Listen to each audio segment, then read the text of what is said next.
Salut à tous, aujourd'hui je suis à Lyon et je vous emmène à la rencontre de Jimmy Briand. C'est parti.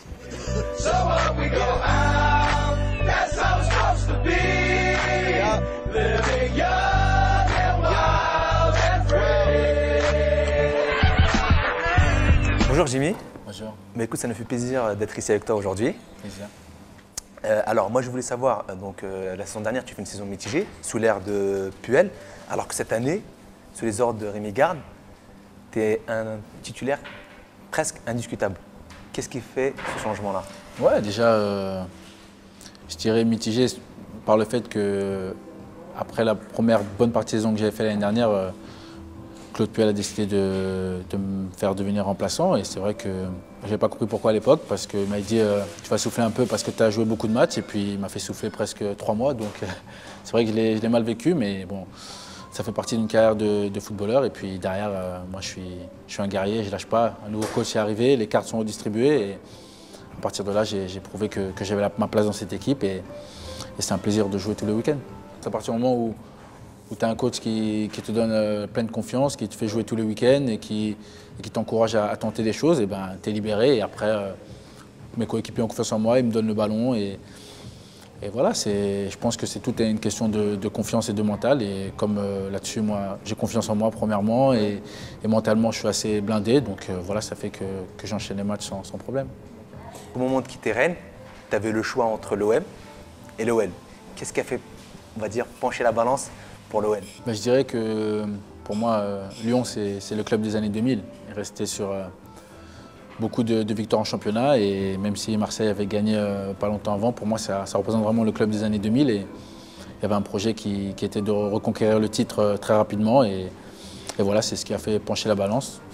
Et ça s'est joué à pas grand-chose parce que bon, c'était 2 projets intéressants. Et voilà, j'ai choisi Lyon et je ne regrette pas mon choix. Est-ce que tu peux nous parler de l'exploit à Zagreb? Ouais, ça c'est voilà, c'est pour ce genre de choses que je suis venu à Lyon. C'était un match où tout le monde nous voyait perdants.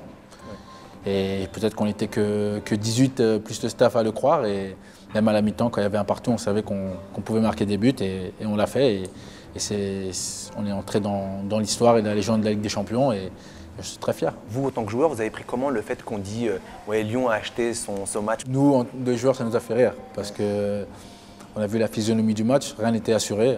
Même à la mi-temps, on ne s'était pas assuré. Et voilà, on a plus rigolé de la situation qu'autre chose. Et après, comme on dit, on laisse parler les gens qui aimeraient être à notre place. Est-ce que tu peux nous dire la différence entre Rémi Garde et Puel dans les vestiaires? Il y a une grosse différence parce que c'est surtout au niveau de la communication. C'est qu'on ne peut pas le reprocher à Puel, ça a toujours été son mode de fonctionnement, mais il est dans son truc, ça veut dire, et il faut qu'on fasse exactement comme il dit. Et il n'y avait pas trop de dialogue avec les anciens surtout.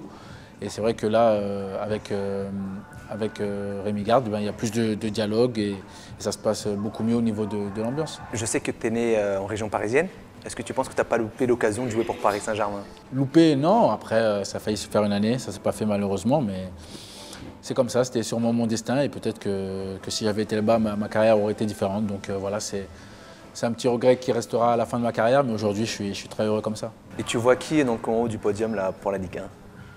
Lyon. Moi, je suis un gagneur et moi, quand je joue une compétition, c'est pour la gagner. Donc je vois Lyon, on a tout ce qu'il faut pour le faire. Après, on sait qu'il y a des adversaires comme Paris, comme Lille, comme Marseille, même Montpellier qui seront dangereux jusqu'au bout, mais nous, on va se battre et on a ce qu'il faut pour gagner au moins un titre cette saison, vu qu'on est encore qualifié dans les 4 compétitions. L'équipe de France, pour toi, ça remonte?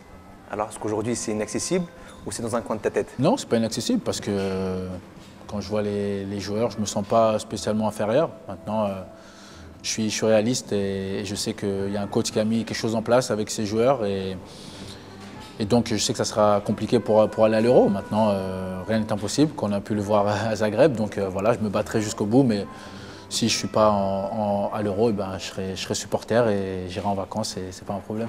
C'est bien d'avoir du talent, mais est-ce que quelqu'un l'expose? C'est bien d'avoir le bras long, mais est-ce que tu touches à quelque chose? T'es plutôt Andy ou le club de Shanghai?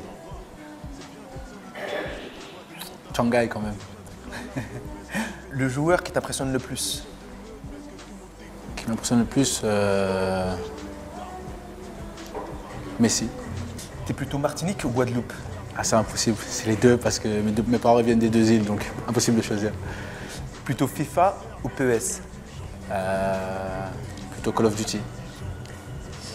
Ta musique du moment? Ah, c'est du zouk, alors peut-être que personne connaît, Un titre? c'est Axel Tony. Voilà. Ta prochaine voiture? La prochaine voiture que Lyon me donnera, la voiture du club. Et si tu avais un vœu? Gagner le titre cette année.